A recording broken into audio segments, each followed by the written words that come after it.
guys, so today, ayan, si Jerry na sinukuran natin. So, yung nilakad ko na yung dalawang babae, so si Jerry, magdadrive na lang kami kasi masyadong malaki. I cannot do it, so, me and Jerry is driving. Dito lang tayo sa village mag-drive, guys. Kasi, para makapag-ano siya. Ayan. Dito lang tayo ikot-ikot, guys. Wait lang para maano si Jerry. Kasi lugi si Jerry. Eh! Tuwan-tuwa naman yung lolo nyo. Jerry, karatsi. Mami, karatsi. Come on, back up, baby. Oh, isulat natin yung ano. Ayan. So, iano ko lang to si Jerry. Ipapasyal ko lang to si Jerry. Para maano ko siya. So, let's see.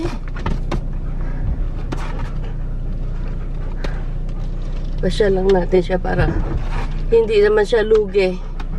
Kasi yung dalawa nakapasyal, siya hindi nakapasyal. So, let's go.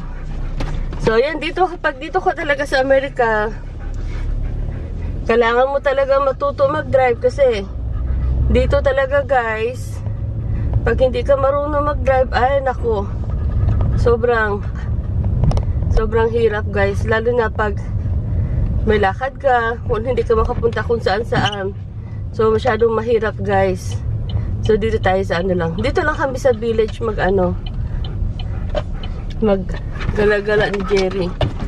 So, yan. Ganyan lang, guys. Para hindi siya masyadong ma-boring. So, pag you are here in US, guys, kailangan talaga marunong ka mag-drive. You can do everything kasi dito, guys, ang mahirap pag hindi ka marunong mag-drive, lalo na halimbawa may mga lakad ka, may appointment.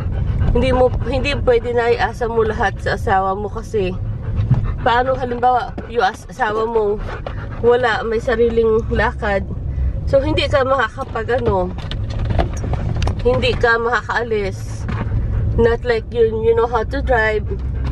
So, makakapunta ka kung saan-saan. Magagawa mo lahat ng gusto mo. So, sa umpisa lang naman, guys, nakatakot talaga mag-drive. Lalo na pag simula ka pa lang, di ba? But katagalan, guys, masasanay ka din. Ano lang talaga, patient and confidence. Yun. First time ako nag-drive dito talagang, dito tayo. First time ako nag-drive dito, guys, as in, nanginginig talaga yung tuhod ko.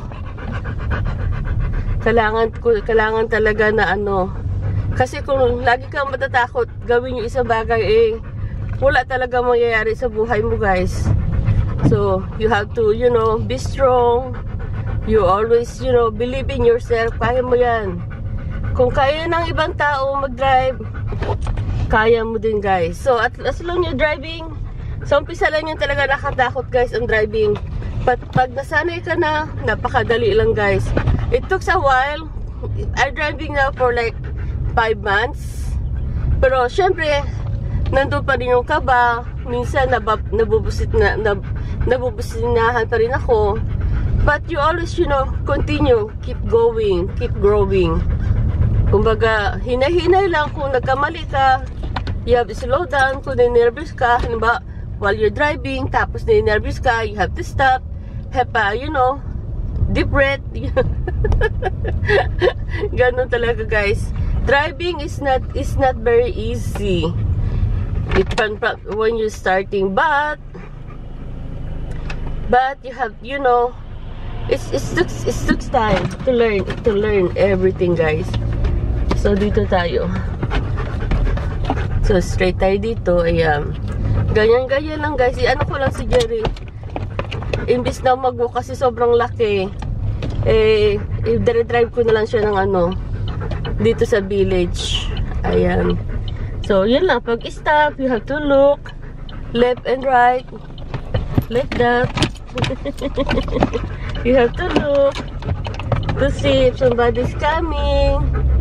If not, keep going. Ayan. Ganyan lang, guys. So, ayun.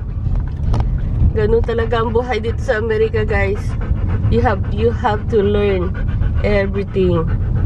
Kasi kung hindi ka matututo, ay nako guys, wala. Ligwak tayo sa banga. Yun ang aking ano. So yan lang, paikot-ikot lang kami ni Jerry ngayon. We have to, yan, tapos na yung aming liter tour ni Jerry. Yan. Yun lang guys. Ayan, sobrang ano na si Jerry, sobrang happy. Nakapag ano siya, nakapag drive konti. Ay nako, buhay sa Amerika guys is kinda like a roller coaster ride. Hindi madali guys. Kung akala natin na buhay sa abroad napakasarap, ay nako guys, mas masarap pa sa Pilipinas guys. Kumain ka lang ng tuyo, makapag-chismis ka sa mga marites. Wala ka pang problema. Dito guys, oh my god, everything is a problem here. But it's okay. That's how you make you strong.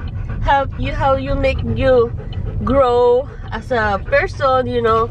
You cannot grow with all the challenges. Oh my god, challenges na ko naman. So we're here now. We're back. Mommy back home. Woo!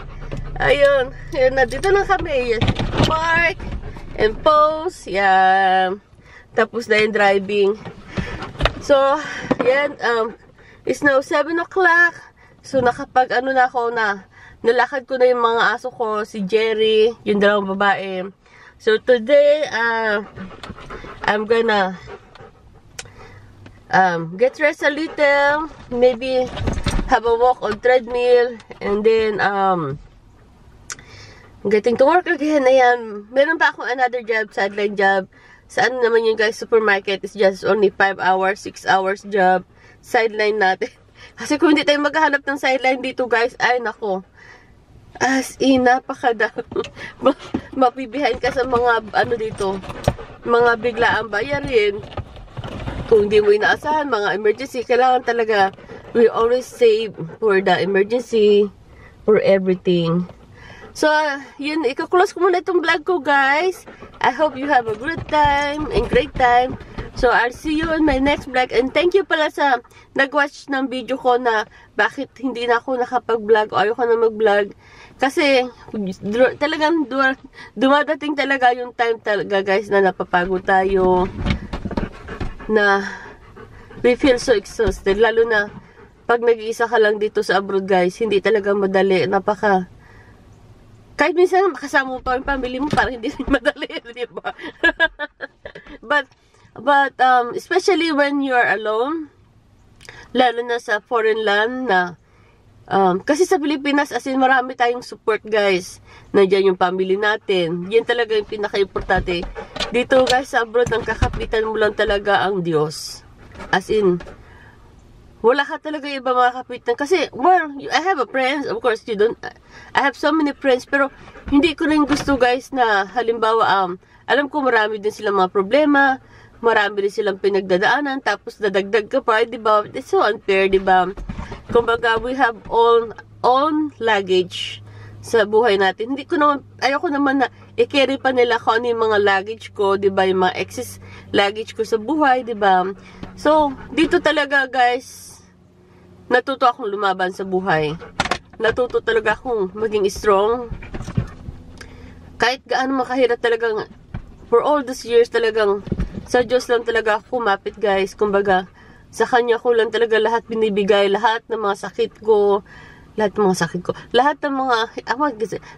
mga heartache, yung mga pinagdaanan ko sa buhay, lahat ng mga fall ko, lahat ng mga disappointment ko, lahat ng mga lahat ng sakit talagang binigay ko talaga kay Lord, na sabi ko na siya talaga bahala na mag-heal kung ano may nararamdaman ko, na sana tulungan niya ako na maghilom yung mga sugat ko.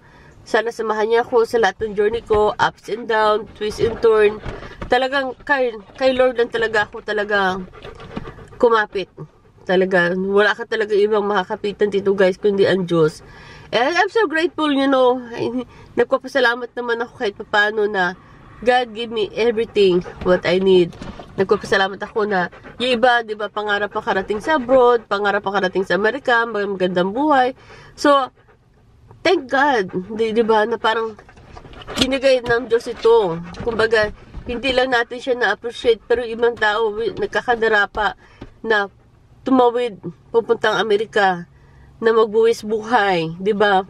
Para po makarating lang dito sa Amerika, like yung mga immigrant from South Africa, tumatawid sila ng ng ilog na nakatakot. Minsan nga hindi pa nakaabot sila doon para lang makarating talaga dito sa Amerika to have a good life, di ba? Na tayo nandito na sometimes hindi rin natin na-appreciate kasi we're just looking like we want something more. Like, gusto ko na mas malaking bahay. Gusto ko na mas magandang trabaho. Gusto ko na mas.